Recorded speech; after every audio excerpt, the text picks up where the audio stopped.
All right, we got a topic this month that it's just flat out cool. How do you create your dream life or your ideal life? Here's the first thing I would suggest is get the vision of what the outcome you're looking for. Know what an ideal life would look like for you. And the best way I know to do that is something I advise people to do all the time, which is to plan your perfect day. And I believe that I've created this wonderful life that I've created, this wonderful lifestyle, because I saw this perfect day for years. The biggest thing, the first biggest thing was alarm clocks.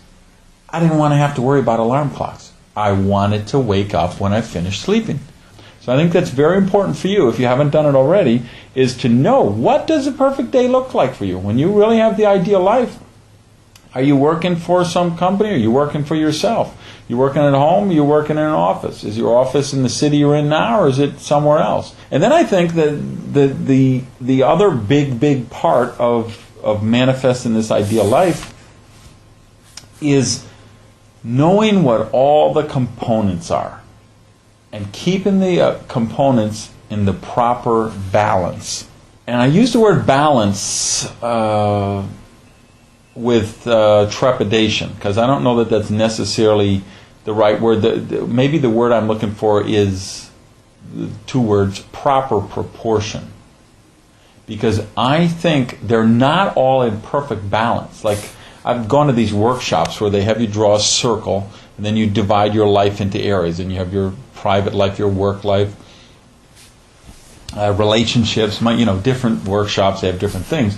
And they talk about getting everything balanced. And I don't think it works that way in the real world. I think you have to be out of balance on some things some of the time. And you have to increase attention in certain areas at certain points and decrease attention in other areas at other points. But let me talk about the components that this is what works for me. Now, you may have one or two that I'm not even thinking of. Or maybe I'm just doing them subconsciously. But I really thought about this month as I was planning the program for you.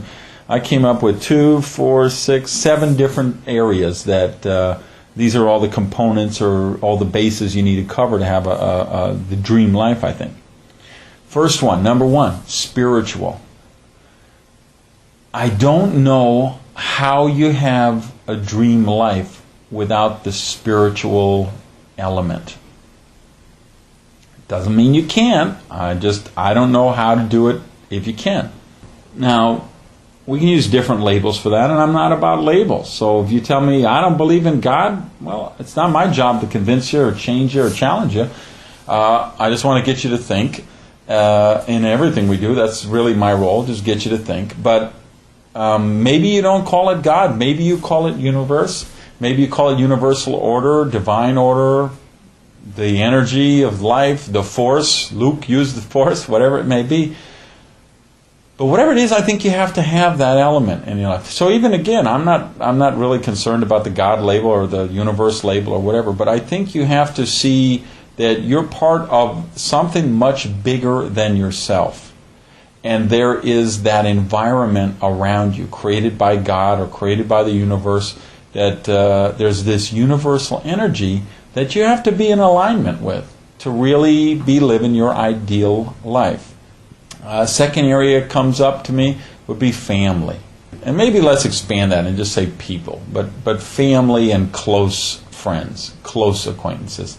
I think we all feel very invincible when we're young. We also think everyone else is invincible. But the fact is, when you're in 40s, you start to have people die that usually you don't see so much when you're in your 20s. When you're 50s, there's more. When you're in your 60s, there's more.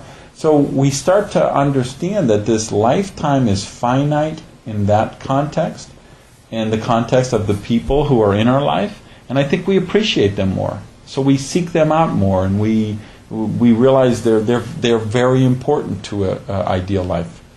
I've got enough money, I could fly anywhere, I can go on vacation anywhere, I could take time off and do anything.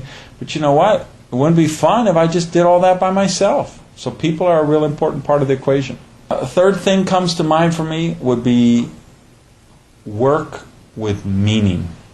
If you spend your whole life just putting in time on the clock so you can punch out and then go do the stuff you love, I don't think it's the ideal life.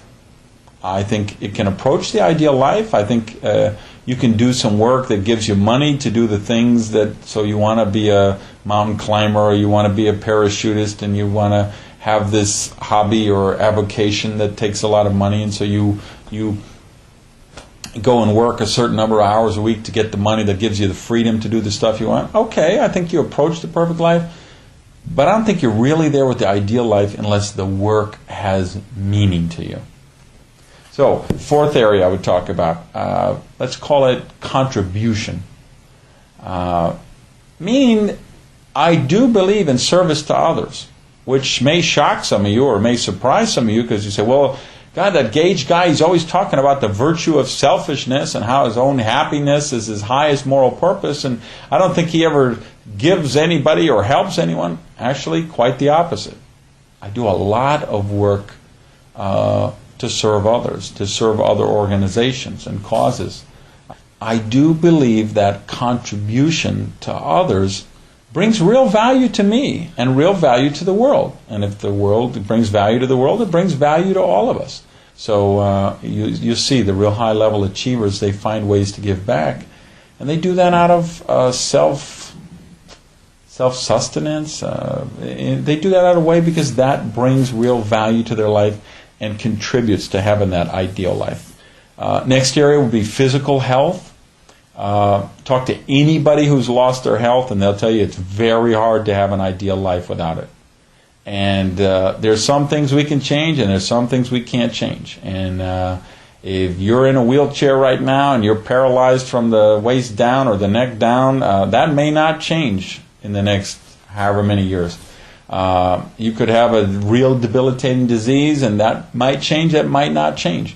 But what we do have to do for the ideal life is we have to deal with the health we were born with. In other words, deal with the genetics we were born with, deal with the physical body we were born with, and we have to do everything we can to get the most out of that.